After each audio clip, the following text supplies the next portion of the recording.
I wanted to pull you in here because this is the first time we've talked in this studio space. Oh, is it different? It's more or less the same parts, Yeah, just right. reconfigured, Reconfigured, yeah. built a little different. But I wanted to ask you a question, which is, what do you consider yourself in terms of, well, you would put on a resume, a A job resume. title, photographer. You know, What's the role? What do you call yourself? in the beginning, it was more photographer, probably because I had way more like photos in my portfolio. And then it became videographer because I felt like obviously it's like calling yourself like a DP or a cinematographer is kind of like lame, especially when you don't have any real credits, right? So I think more so it was like videographer, photographer, videographer, never editor. I would never put that because I feel like unless you only want to be an editor, like that's primarily what you're going to be filling all your time with. So I never really told anyone I was an editor. I can edit, but I was never an editor. So I would say videographer. But I feel like a videographer, like you're not really going to get any like eye rolling from people like in the industry. You might get people being like, "Oh, you're a videographer," and then maybe they'll like look at your portfolio and be like, "Oh yeah, you're really good." Okay, so it's not just demeaning to say videographer, but that's what I would say. Still to this day, videographer? Probably. I mean, I guess you could say like cinematographer or like director of photography. Because now like I've actually lit shows and I've done that, but at the same time I feel like saying videographer is less offensive because even when I hear someone say like, "Oh, I'm a cinematographer," I'm like, "Really? Like, are you though?" So I just hate like those words thrown around. Yeah, I made a video years ago, and to this day, it still doesn't seem to be the perfect word that captures what you're talking about. Cinematographer DP is too lofty, it's too elite, Because a but lot of people don't know videographer, what you're referring to. yeah. Like if like casually, like even if it's a family member, it's like, hey, Oh, like yeah. what do you do for work? It's like I'm a director of photography. They're like, what does that even mean, right? Where do you even get started? Videographer is something that a lot of people are pretty much familiar with, and obviously we're not shooting on like film, right? So it's like video. That makes sense. Would you ever say content creator? Me, no, because I'm not publishing my own content. Like, I guess you could be a content creator for other people, but at that point, you're just an agency. At that right? At that point, it's like I create commercial content for people. Perhaps I'm a production company. So, videographer, you think, is the best way to Probably, encapsulate it? it's a way that I think most people would understand. Yeah, that's probably true. Do you, these days, view. Oh, what camera operator might be another thing I'd throw in there Camera because that's operator? that's Yeah. one thing where it's just like you're a hired literal like camera operator. You're not necessarily having the vision for the project. You could be hired on just to operate a camera. So I will say depending on like if I'm applying for a position or something, I'm like, "Oh yeah, I can camera operate." So that might be another title I might throw in there. What's your favorite way to shoot? Meaning, what types of cameras and equipment do you prefer? Uh prefer probably like prosumer. I would prefer prosumer because I mean, once you get into the like higher end like cinema cameras, then you need a lot more kind of infrastructure to operate. Sometimes you might actually need like a second like an AC with you.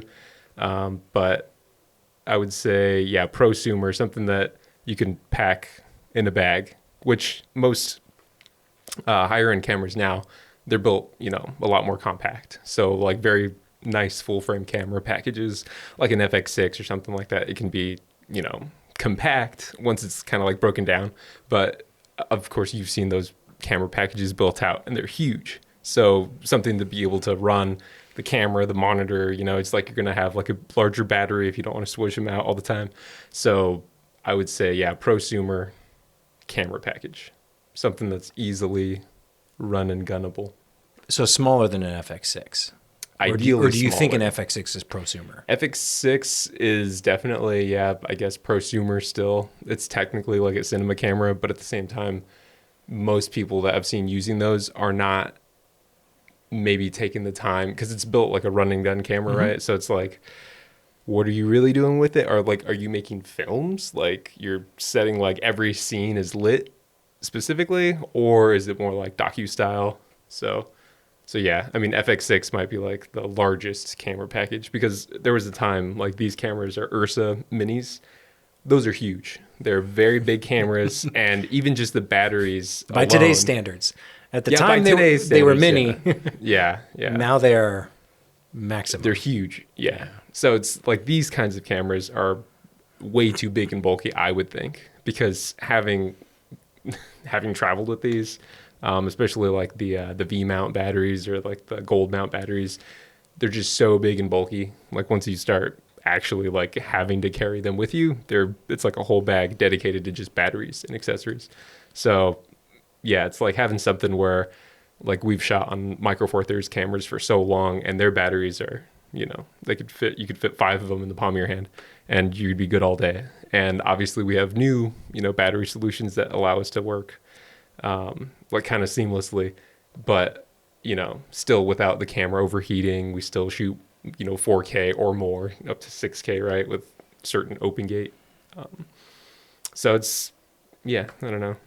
What are you getting at? No, there's an idea that I wanted to make a video on like the case for hybrid production.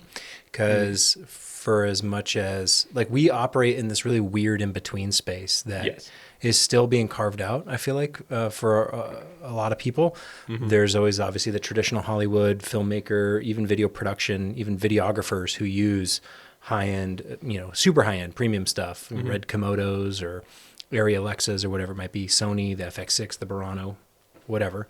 But then you have your influencers, your content creators, and most of them are using their iPhone or they're picking up Osmos, like those newer Osmo. camera. You're wearing a camera I got right my now, Insta 360 Go 3S. which now those are, because I have a previous version to that one, so it's not like 4K. I think mine maxed out at like 2K resolution, which is fine for vertical content. Like you Yeah. can get really nice looking vertical content. And of course, everyone I'm sure knows that once you kind of upload to a certain platform, it will, reduce the size, it will compress it.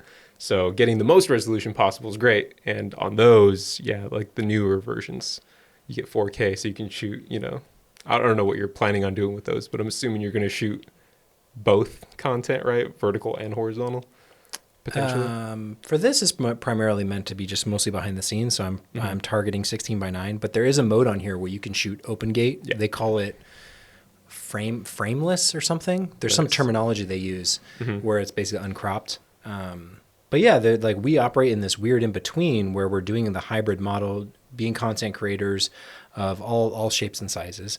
I consider myself a content creator, just because it does seem weird to say. Well, you are a content, like you have Yes. your channel, your YouTube channel, Right, that but you post your content. face is on it now too. So Yeah, but I wouldn't say like you have a channel that you got to like 10,000 followers like a long time ago, Forever on ago, YouTube, yeah, right? yeah. So it's like you hit that before I would even say- had my face on it. right, yeah, right, when you used to upload like audio. I think before podcasting was cool. Yeah. I think I don't know, it's if you create content regularly that features yourself, I would say you're a content creator. But if you're like a gun for hire, right? It's like, are you you are creating content, but are you a No, content yeah, creator? that'd be a camera I guess operator, an videographer. influencer might be the other term I'm maybe confusing it with. Right, they're kind of all there's definitely gray areas where Mm-hmm. there's overlap, but it seems like there's a lot of people who would consider themselves in like the influencer content creator bucket at like a very small scale with their iPhone or some camera like an Osmo, like you said, Mm-hmm. and then the shift up is okay, I need to get a red, I need to get an Arri, I need like a really high That's end. Drastic shift. Right, there is, but this no man's land in between is where I think a lot of people find themselves, but there isn't really good terminology for it. It's kind of viewed as like maybe like you didn't make it big enough. And what's funny about that is in the arsenal of camera equipment and production equipment that we've acquired over the years, I still choose to shoot with like hybrid cameras. And that's kind of yeah. what I was asking you, Yeah. what your preferred kit is. Like you could shoot with an FX6 every day. You could shoot with an Ursa Mini every yeah. day. You could. I think my desire to like take a photo every now and then probably makes me want to pack a camera that can do both. And I think even so, like for the Sony, The A7S III, for instance, it's really nice video camera, but then when it comes to like the photo side, it's like, oh, it's only 12 megapixels. It's like, ah, man. So it's like, it's still great. It's like 12 megapixels is still a lot of resolution, especially if you're going to be posting it just to social media.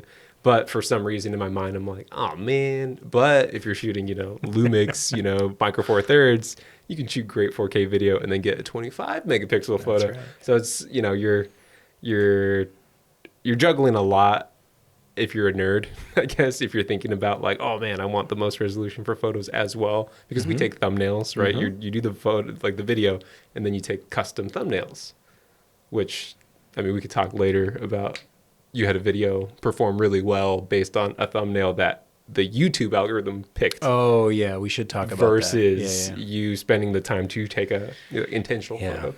Yeah. But yeah, no, the gray area, it's very interesting gray area, because especially nowadays when people are looking for more authentic videos and they don't want to see the polish.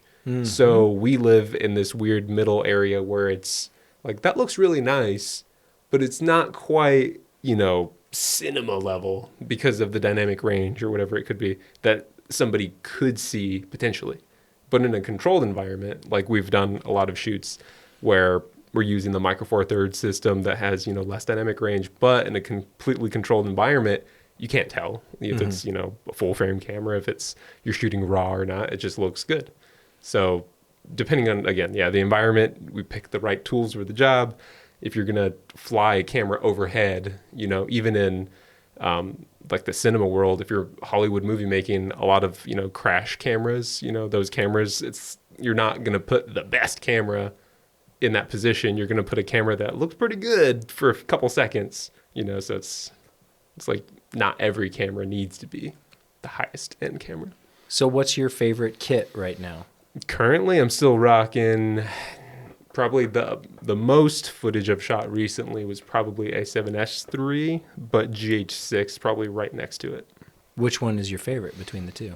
GH6, I would say is, or just in general, Micro Four Thirds, I really like the close focus that you can get on those lenses. So the focal length plus the combination of focusing close is why I kind of like living in the Micro Four Thirds realm with a lot of the content that you and I both kind of produce. So depending on what I'm doing, I really like that. And it's something that you can't easily replicate on a full frame without maybe like a diopter or something, especially if you're using like a specific focal length. So the two lenses that we often use for Micro Four Thirds are the 1.7, was it the 10 to 25, and then the other 1.7, 25 to 50. So like those two lenses, phenomenal lenses. You can get really close wide angle shots with the wider lens. And then of course the second lens, it's like, you get your nice, long lens stuff, but you can also focus really close. So it's just something that's really hard to beat in a controlled environment. Also, if you're outside, it looks great, but in low light, terrible. So. Yeah, because I think it's easy to, back in the day, there were cameras I had to use because it's all I could afford. And nowadays, I choose to use similar cameras. They're the newer versions of some of those same makes and models. But it's a choice to shoot that way because of all those benefits where you're able to shoot photo and video seamlessly. That was one. I was sick of bringing two camera bodies. And time lapses with that camera. But that's also just what they've been able to do with their system. Like, I'm sure, like, you can shoot time lapses with other cameras, but like Lumix, Micro Four Thirds, like they just made it so easy. Yeah. A lot of it is just so easy to use. Yeah, and when I see people still to this day using the like overhead easy rigs because they have their giant camera rigged out, it's super heavy, that you couldn't handheld it for more than an hour, let alone all day. And I see people, I go, man, it's such a shame that people still think that that is cool or necessary or required, right? The idea that I need all the bells and whistles, that I need the most expensive stuff to make the best looking footage.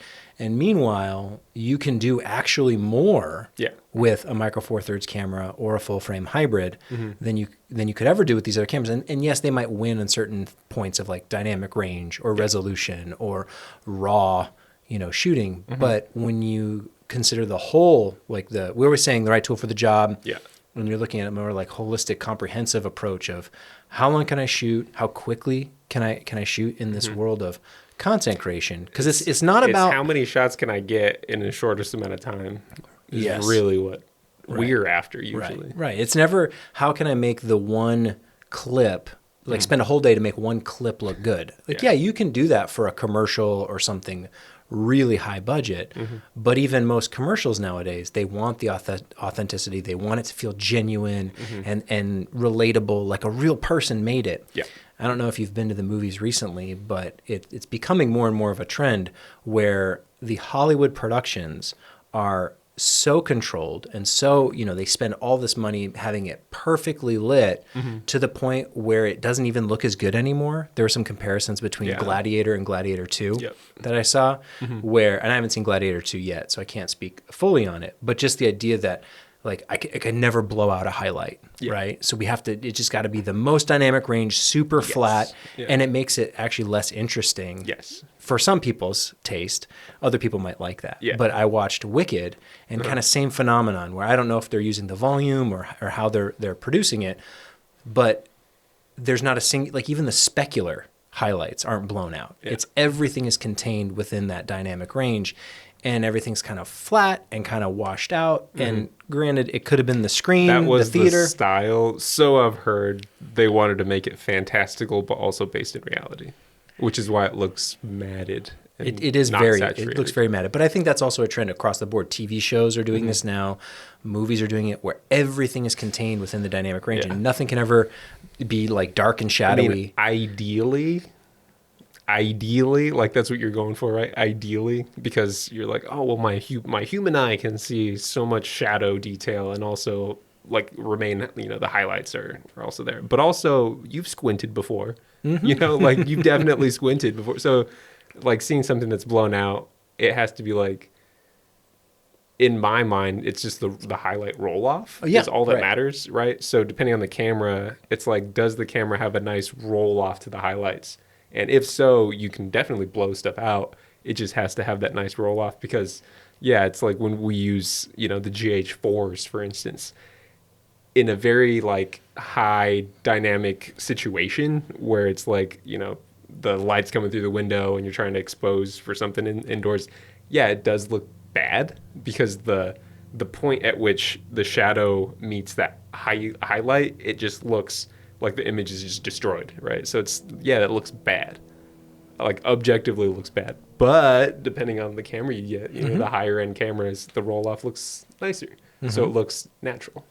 Yeah, and there was a trend for the longest time of everything needed to be soft light, but now I've seen you playing with your spotlight modifiers to throw like harsh shadows everywhere. Yeah, now I'm because I think, it had a lot to do with like my living situation. Now I'm living on the second floor of this like condo complex, right? So I see a lot of natural light coming through every day, and I'm just like, man, that's one thing I've never played with. It's like hard light and natural light looks really interesting, right? It adds texture, free texture. It's just a light, you're just shining through objects, right? It could be leaves, could be whatever. But I've had a lot of inspiration just by like like looking around, right? So it's nice to like play around with those textures more or less. I don't know if there's a better way to phrase it, but I like the mirrors, right? Like playing with mirrors as well. I've been looking at those the Godox light flow kit. So I don't know if you're familiar with any of these systems. Those. Essentially, it's just like different mirrored surfaces with like different textures. So you can get like a really like a harsh beam reflection, or you can get like a softer reflection. And ideally, it's used in combination with a spotlight. So you'd set up a mirror in a place where maybe theoretically you couldn't necessarily put a light. So you're reflecting the light off of this, surface. But what a lot of other people have been doing is using it to, let's say you have like a really powerful light, because you need a really powerful light if you're going to be reflecting it, because you're probably going to lose like half the power. Because you're essentially like potentially doubling the distance, right, by reflecting the light.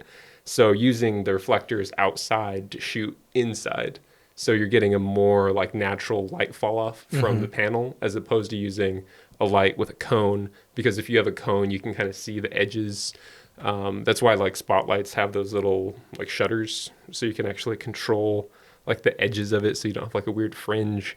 And then you can kind of focus the spotlights as well. But with the panels, it just gives you like one even nice fall off, so it looks more natural. So that's kind of like on my wish list right now. But in general, yeah, I've been playing with a lot of spotlights, trying to get a more natural look. So it's not just like what you were saying. It's like everything's like even. Because if your subject looks like the background, it's just too same, right? It's like I like the difference in the texture, especially with the lighting as well. So yeah, talking about like not blowing out those highlights. I think I had those highlights right up to almost blowing out, but keeping my subject also, where the subject should be. Because I feel like a lot of people don't expose skin tone properly, but that might be just like a pet peeve of mine. Like we use the color checker card so often now, and I think we've gotten really good at using that in combination with actually using like the color swatches in order to really pinpoint accurate color. But that's just like the other level of using like a prosumer kit, but doing like the fine details to get it to look like a cinema level camera. Because those are the things that I think a lot of people just aren't doing in general. Like if you're going to use like an Osmo or any of those cameras, very likely those people aren't going to be correcting their footage, white balance correcting or anything like that. But then you get into the prosumer cameras and it's like, these are really good visually, but the color science isn't perfect. Whereas, you might get an Arri camera and they'll tell you, it's like, oh yeah, the color's perfectly fine. Just, you don't even have to, touch it theoretically. Yeah. But Well, I think it's everything you're talking about, the technical love and appreciation for creating content, like everything you're describing is very based on like precision and accuracy and getting it right, getting it nearly perfect. And yet at the same time, the internet demands like none of that. It doesn't care, right? We were talking about this example, right? Yeah. You can post a video. It's the one like, and this has happened numerous times on the variety of series or shows that we work on, where the one you don't care about, the one that's the throwaway video, the one that's like, no one has any hopes for, is the one that goes viral. And then the ones you try your hardest on end up being the ones that like sometimes fall flat. Sure. And it's always a mix. It's kind of a grab bag. But time and time again, I'm always reminded, the lesson that I'm always taught is that you don't always know the right answer. You don't always know like the secret. There is no secret in terms of the algorithm or going viral.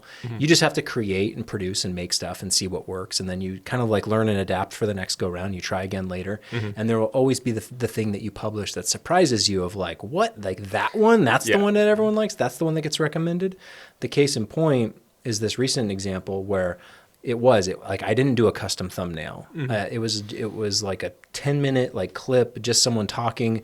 It had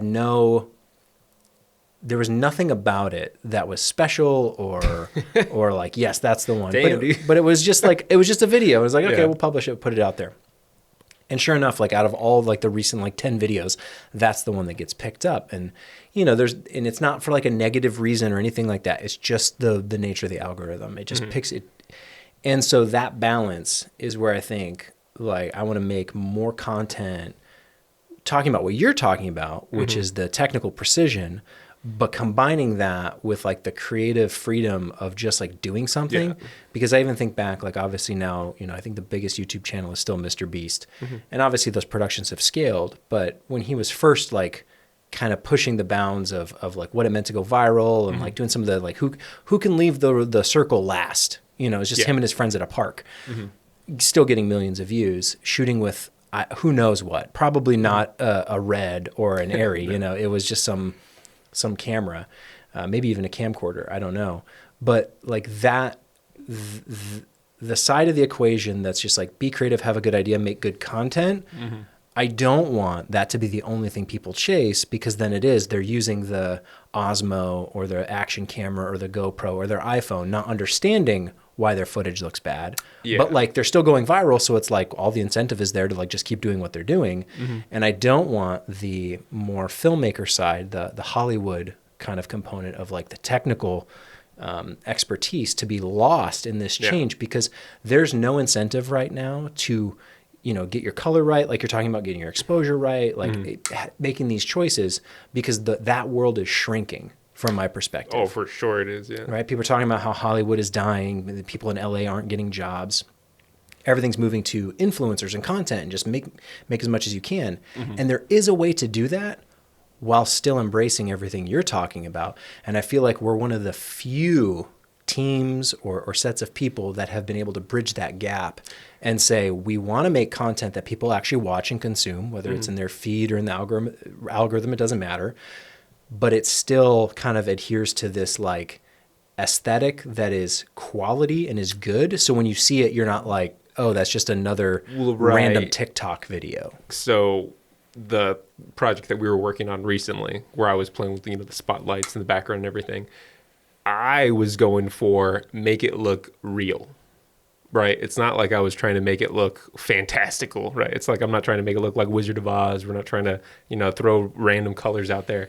I'm looking at it and looking at a space that is on the back side of the house. So it's like we're lighting a kitchen, right? And we're on the back side of the house. The sun is, like I said, on the other side of the house. So it's just like a dull, shadowed kitchen, right? And then I have the idea, it's like, oh, it'd be nice to see some sunlight coming through, right? Because that's what I would imagine like a really nice looking kitchen looks like, right? So it's like, cool. So you add all these things, but you get it to a point where it looks real.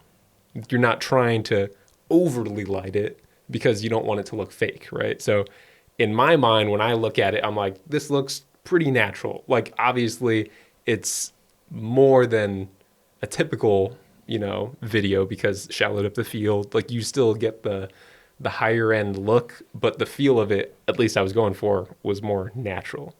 Which in the past, I think, like, when you're learning like new lighting techniques, when you're learning new camera techniques or whatever, a lot of people have they make the accidental choice to use it too much, maybe too much slider, too much gimbal, right? Too much whatever it could be, right? Too much color grading. Yes. It's like you get a new lighting modifier and all of a sudden everything's just, flat lit, right? Because you're like, oh my God, this soft light looks so good. But you're like, but if every subject looks the exact same, then it's like you have to really weigh the business side of what you're doing versus like the appreciation for like the art of, creating content. It's like, or at least for me, it's like I enjoy making things look different over time because if you get locked into one look, it's like, it's like you can make money. It's like, I know how to light an interview.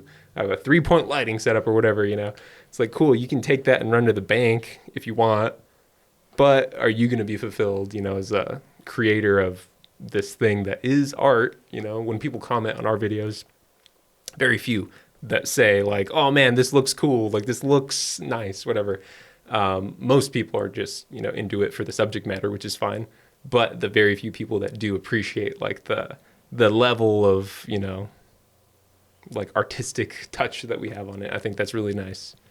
That's what keeps me doing it, at least. But I would make the case that is only possible with hybrid cameras and hybrid style production. I don't think you have the time to do all that as a one-man band. Like, you can't mess with lighting at the same time you're trying to build a matte box. You have to really schlepping around, know your client, tripods, and all this stuff that you do, in a day. No, and I think that the fact that the views are in the influencer space, because everything you're kind of describing makes me think of like, okay, this is like Food Network or like HGTV or something that like looks really good, is very premium, might be on television. And we know that those viewing numbers are down, right? No one's sitting there watching. Some people are still watching Food Network, but way more people are getting their recipes on TikTok and Instagram and consuming content that way, which is just some person with a phone in their kitchen. They're not lighting anything. They don't even care about the audio.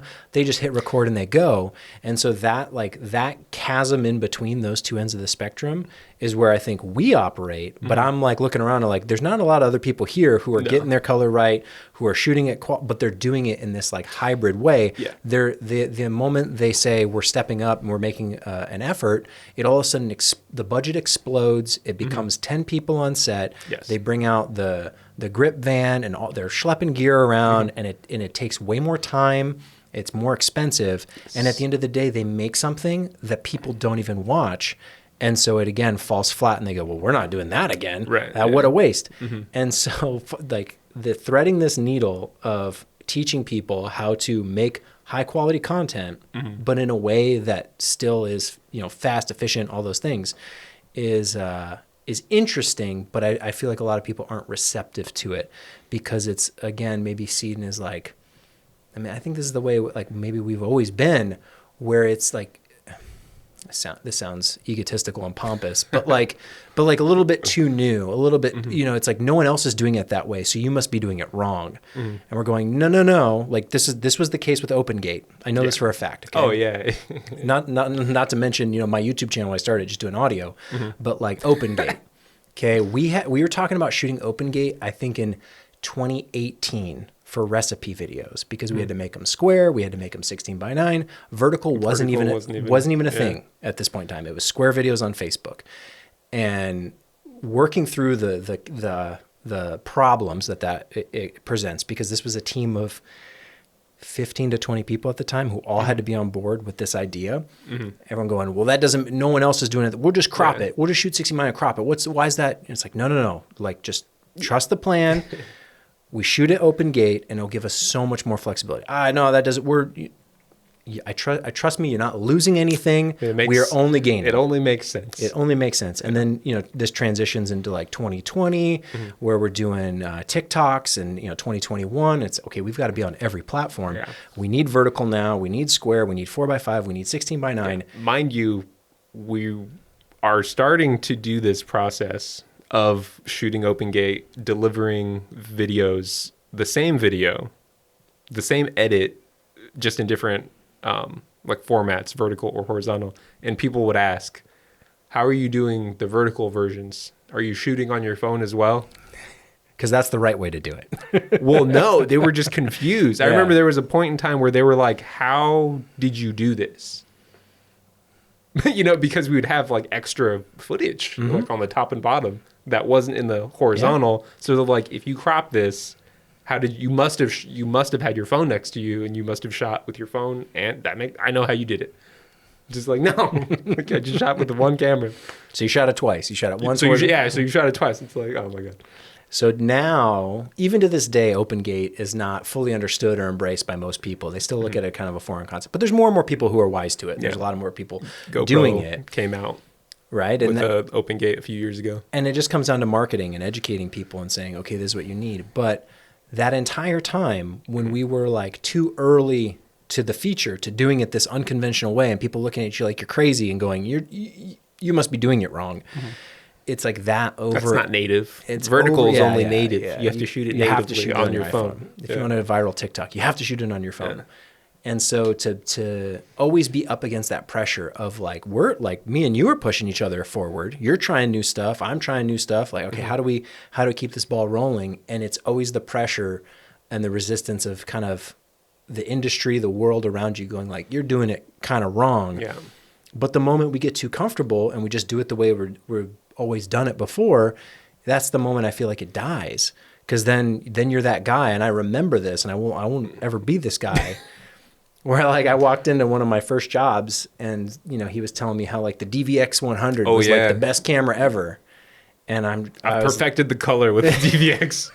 Sweet. And I said the DVX 100 is a great camera, but these newer mirrorless, larger sensor cameras are actually better. Yeah. Nah. They don't have the texture of the DVX 100, and I said, okay, that's great for you. And I chose to just not do that. Yeah, that's how my teachers were in college. And I don't want to be that guy where I'm like, the GH5, it's got everything I ever need. I could never want anything more than this. Or like, these Kino Flow lights. That's, that's the pinnacle. Diva kit, dude. Yeah, the that's Diva the pinnacle. Kit's where it's at. No, there's always the new stuff. And some of it's a fad, some of it's a gimmick, and it dies out over time. But there is other stuff. Like I think like OpenGate has been one of those things. Shutter angle is the other one. I've been on this channel talking about shutter angle for over 10 years now. Dude, Sony finally got it. No, they didn't. Yeah, on the FX3. And the FX30. That's it. Yeah. Okay. I think it was in an update with the It's literally been on A7S3. every Lumix camera for like over a decade. You know, Canon still doesn't do it on their, photography cameras. Yeah. But then that's like the silly mindset these people have. It's either photography or it's video, it's cinema or it's photography. I'm like the hybrid. That's why this channel is called Tographer, because cinematographer and photographer, like it's both. Yeah. And you can do both, and you can have all the benefits of cinema, and you can have all the benefits of photography, which for me is like the photographic camera has not changed aesthetically. Like the box that you hold in your hand has not changed in my lifetime. yeah, no. They all, Aside from your phone. your phone phone's is probably different, yeah. but like even from DSLR to mirrorless, even before DSLR, when it was film, the shape of the camera body is more or less the same as it's always been in my lifetime. You could go way back when and get your, your hood where they, they're doing smoke and flash bulbs and stuff.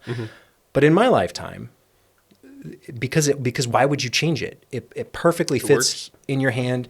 It's got the grip built right in. It has everything you need. And if you can use that for video as well as photo, because there was a time where like you couldn't, the video was too shaky, and we would build out our shoulder rigs and we would make it more of like a cinema camera. But once they figured out in-body image stabilization, okay, well, I can go back to handheld. I can bring less, get the weight down. I don't need as much stuff in my bag.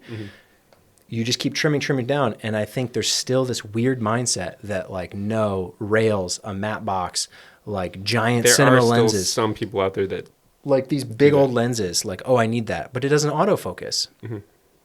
Well, real cinematographers don't use autofocus. That's right. Absolutely right.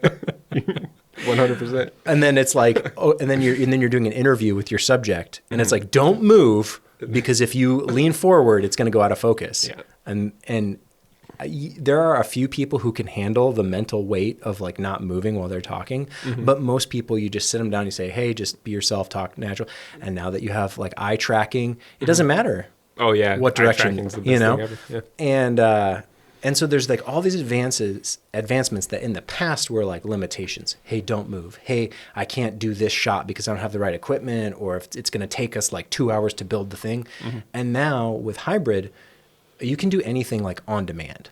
Yeah. I feel like there's very few things that, even like a jib shot, like you can just hold the camera and raise it above your head and get more or less a similar look with like very little effort. Now, granted, you're not doing it outside a house, but in a kitchen, you certainly can. Just slowing it down, shooting at 60 and slowing it down 40%. It's like just that alone gets rid of like the extra, just the little bit of extra camera shake that you might have. Because again, shooting micro four thirds, you get the best stabilization there is out there on the market with the Lumix cameras. Plus, if you have it, the stabilization on the lens itself too. So it's best of both worlds, plus the stabilization. If this wasn't already an ad for Lumix. Plus take it into post and it's still a little shaky. Warp stabilizer. Warp stabilize a little bit more. There's...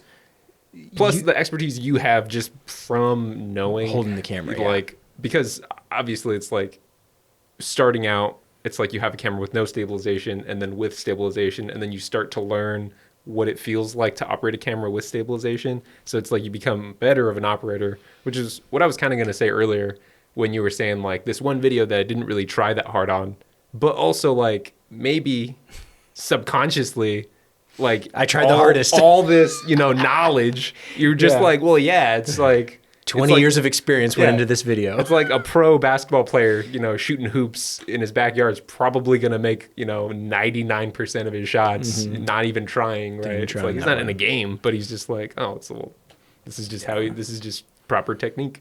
Yeah. So.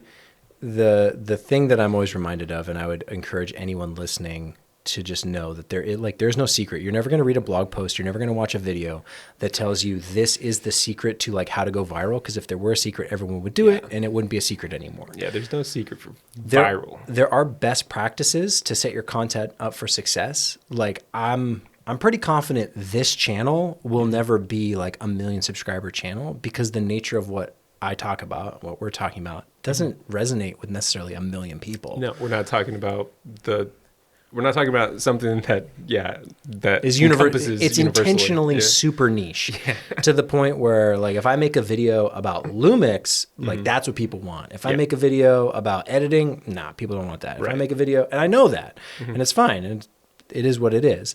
I like talking about this stuff, but I know that this channel will not be the one that's like, oh, this is the next Mr. Beast. No, No. that's not what this is for. I mean, this is the kind of channel that I would have loved to stumble across when I was in college. Let's say. Well, we had Yeah. what was it, indie film school, Video co-pilot. Video Copilot. That was, yeah. I don't know how much he put on YouTube back in the day because I always just went to the website. But there was, what was it, indie? Was it indie film school or indie? Yeah, indie film school. Indie film school, Film Riot.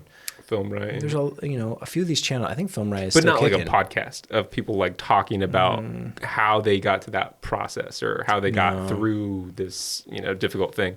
Because even as much as we, talk about using the chip chart and all that stuff, I've only ever seen like Caleb Pike is like the only person I've ever seen on YouTube. There might be others, but he's the only one I've ever seen legitimately talk about how to shoot a chart and like accurately get proper color. Not just, I'm going to shoot the chart, bring it into Premiere and be like, it looks good. It's like that, you saying that just like negated the whole video. It's like that means you know nothing about what you're doing. So just going through the process of like doing something to make it accurate. It's like I'm color correcting. I'm not color grading. I'm not going for the looks of, that looks cool. It's like, no, it's like we do food content. It's like we need it to look like I need brown sugar to look brown, not green, not magenta. It's like I need it to look brown. So just like doing that alone, it's like over the past, few years we've been doing food content. Like we've gotten a compliment on the latest round of videos that we did from the person that we do the videos for. They're like, oh my God, this is the best it's ever looked. And I would agree because I think it's the best I've ever done. Right. It's like, oh yeah, like true. I agree. It's like, and I'm very happy about it because, obviously it is food content. It needs to look real. So just getting, again, a prosumer camera to look as good as a cinema camera. It's like, that's the difference I think I can make up. It's like, because I don't have $50,000 for a camera. I have $3,000 for a camera. And then, the gap that I'm going to try to, save with my $40,000, I'm going to save by doing really good lighting, really good color, really good editing, and like, that's how I make up the difference. And then be able to get on a flight with a carry-on and then get back, in a day. Mm-hmm. So. And I think you could map it out. It might be interesting for me to put it together at some point in time. If you have like a timeline graph, so back in like the year 2000, the cheapest camera was a potato, and you could buy maybe in the year 2000, like you couldn't even buy them because I think they shot, it was like the Panavision Genesis cameras. I think they used them for the Star Wars prequels and like Superman Returns, a handful of movies that came out around that time. That was like the biggest first thing for digital movies. Yeah. And in today's terms, I don't even think you'd even want to use them anymore. They weren't 4K. I think they were 2K maximum. And they were like decent, but you couldn't even buy them. It was like rental only, super expensive, like hundreds of thousands of dollars for these cameras. And then over time, you saw that like, people are still shooting film, still very expensive.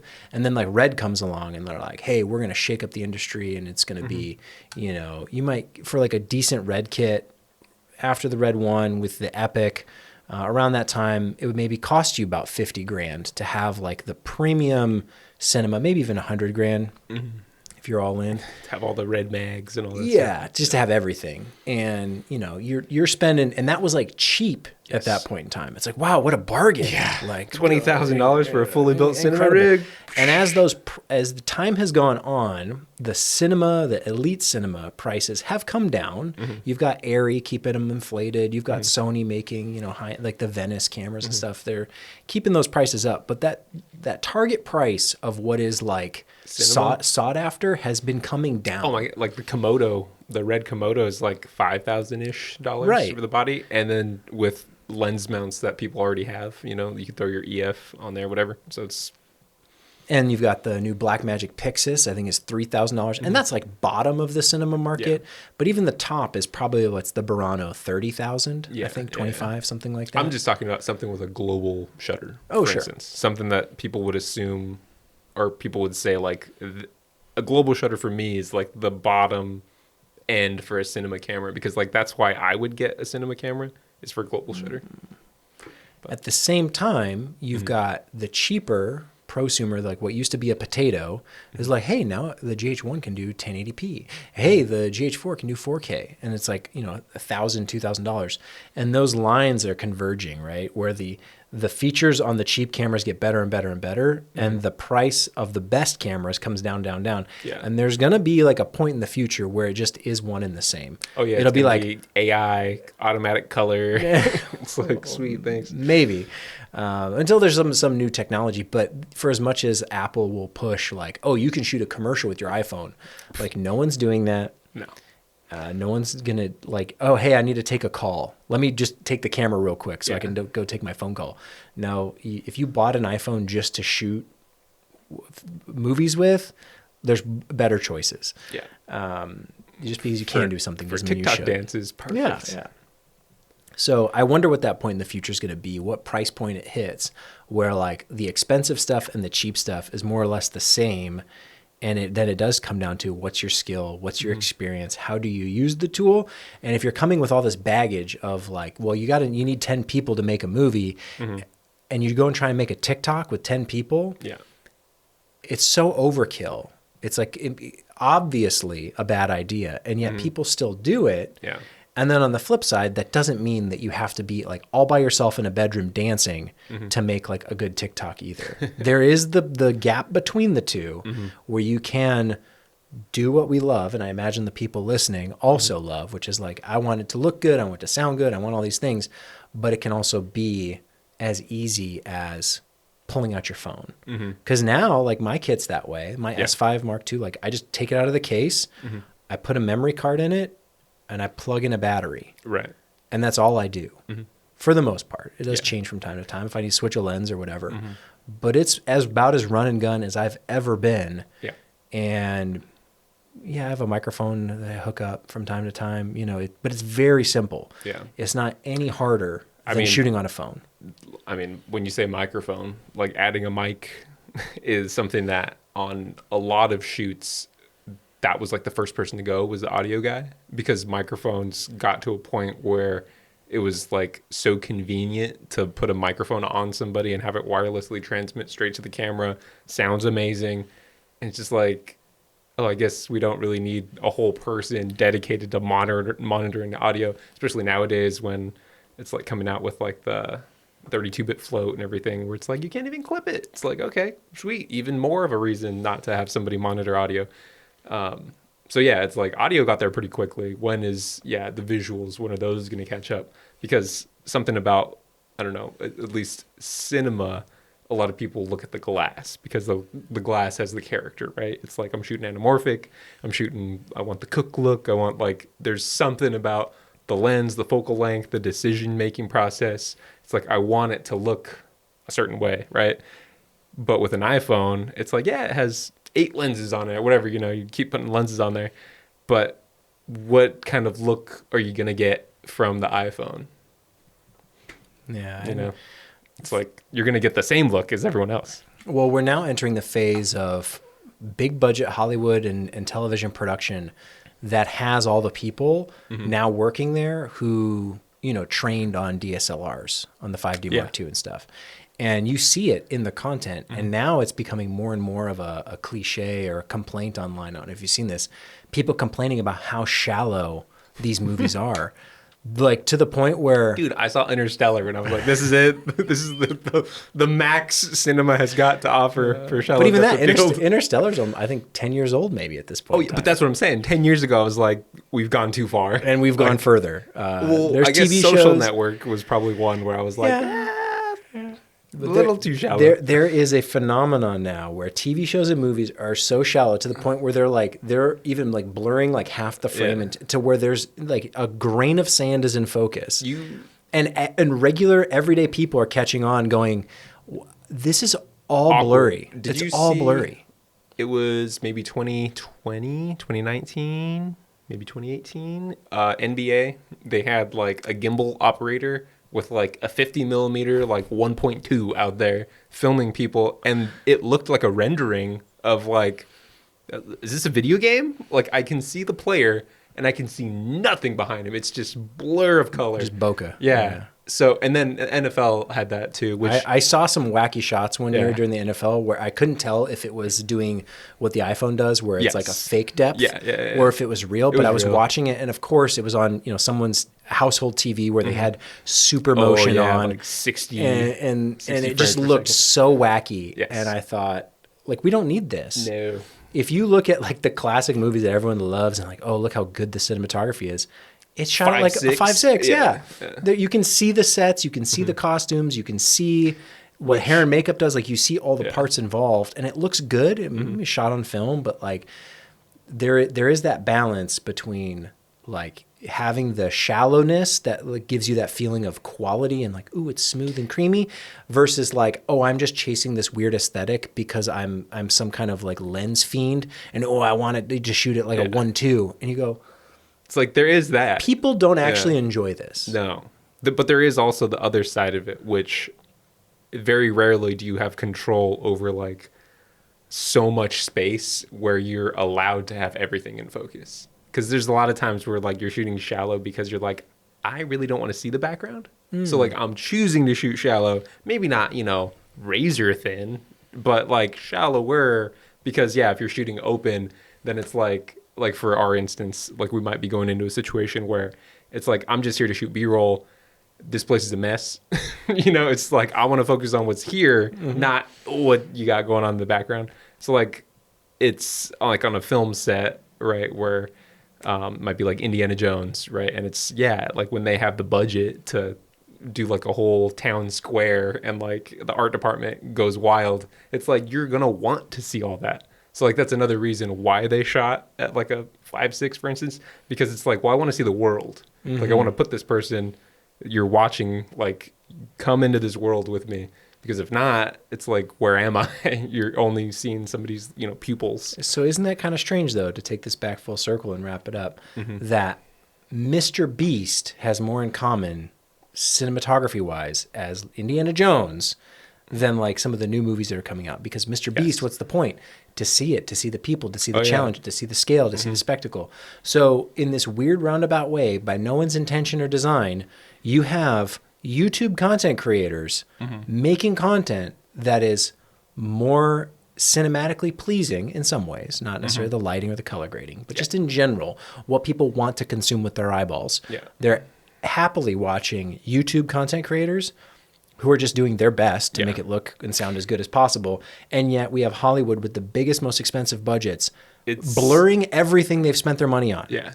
Like, I think, well, it's because you're getting attached to like the wrong part of cinema, perhaps, because ideally it's the story, right? For anything that you watch or consume, it's the story. But then you get focused on like the action cam, for instance. It's like the one shot of, a POV, and then somebody's like, how do I recreate that shot? I need to find the camera to do that shot. And then all of a sudden everyone has a GoPro, and then everyone's making the same kind of content because everyone's just putting a camera on their head or whatever. It's like, or on their chest or whatever it is. So it's like, like you're missing the whole point of like what GoPro was doing.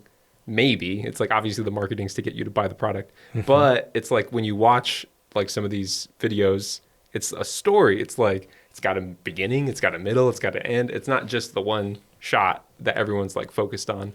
And then, new lenses may come out, right? It's like the snorkel lens. Everyone gets a snorkel lens because it's like, oh man, this is the new latest thing. It's like, well, for one shot, maybe, right? It's like, it's all those like little novelty things that everyone kind of gravitates to.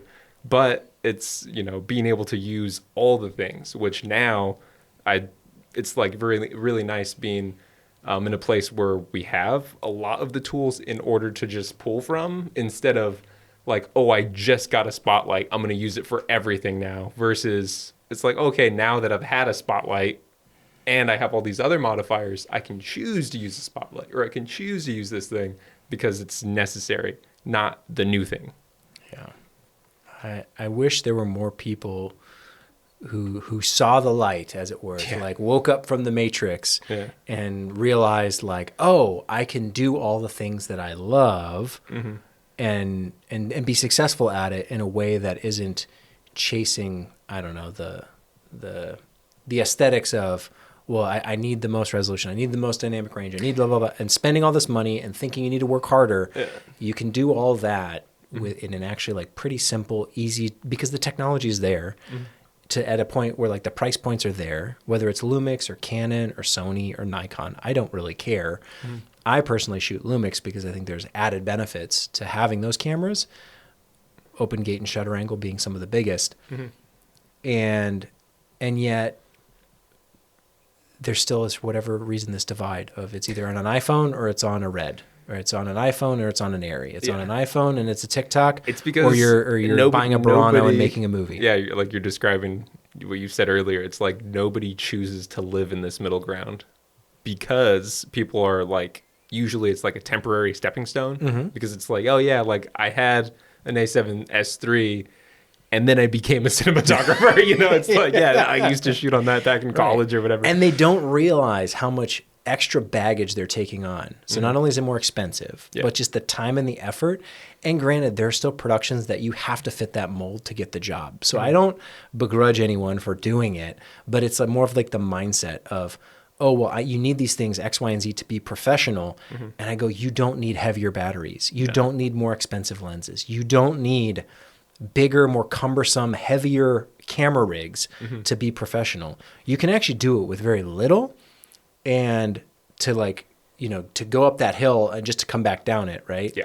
To say, oh yeah, like an Ursa Mini is like the best thing ever. And then going like, but yeah, it's kind of a huge pain. I don't want to shoot that way. Yeah. I actually want to end like way over here with this tiny little hybrid system. And everyone goes, no one says this anymore, but back in the day it was, oh, you're taking pictures? Like, yeah, I'm taking pictures, but I'm also doing video. Now people get it, especially with the LCD monitor on top. But it looks, I think, better than what a lot of people do with more expensive stuff, just because they don't have the experience or the skill set to even use the thing properly. But there's still this allure, like I need the more expensive thing to be successful. Yeah. I mean, I feel like there was an easier way for people to experience what it's like to... Because like when like lighting, right? For instance, like the more lights you get, the less lights you use usually, right? Because you learn lighting, because you have access. You start pumping more lights in, and you're like, it's too much. And then you start taking it away, and you're like, oh wow, I actually lit this whole thing with 2 lights instead of 3, right? Or whatever, or 1 light, or it's, and then you, I don't know. But again, it's like that learning curve of like, I have to like use all this stuff to appreciate not using it or appreciate when to properly want to use a piece of equipment, I wish there was a shortcut I could make for the people on the one side of like that the curve, Matrix. Like cut through that like I know kung fu, but like I know shortcut. lighting mistakes or whatever. It's like, oh my god. Well, that's all I really wanted to talk about today. Just this the case for the hybrid. I don't know. I think it should be more appreciated, especially in today's like the day and term, age. like I'm a hybrid shooter. No, just the mindset of like wanting to create content that people watch, that gets views, right? But still is cinematically and artistically pleasing, because it's either the junk food iPhone stuff or it's the, oh, I made art and I'm watching an A24 film and I'm like, yeah, you were the only one. Right. Like, yeah, granted, I'm throwing A24 under the bus. Like those movies are popular, but they're not nearly as popular as what influencers online are doing. And that one is viewed as art and one is viewed as junk. And there is a place in between where you can meet the best of both worlds, I'd say, but it's not a mindset that a lot of people are after, I don't think. No, like you really got to be passionate about both, like literally, because it's do you want to make a business out of it and only focus on the money, or are you like, well, I want to be savvy about the business, which is why I want to keep my production costs low, but also I want to be able to have that flexibility to be creative. which again, being able to have a camera that I can hold in my hand, I can get, I don't know, 10 times the amount of shots I can, as opposed to having a cinema rig where I'm like, this is a 30-pound package that I can't fit most places. So it's, again, it's knowing the right tool for the job. And then, of course, I don't know, maybe wanting to make something that's not professional look professional. Like, that's just something that's always appealed to me. Me too.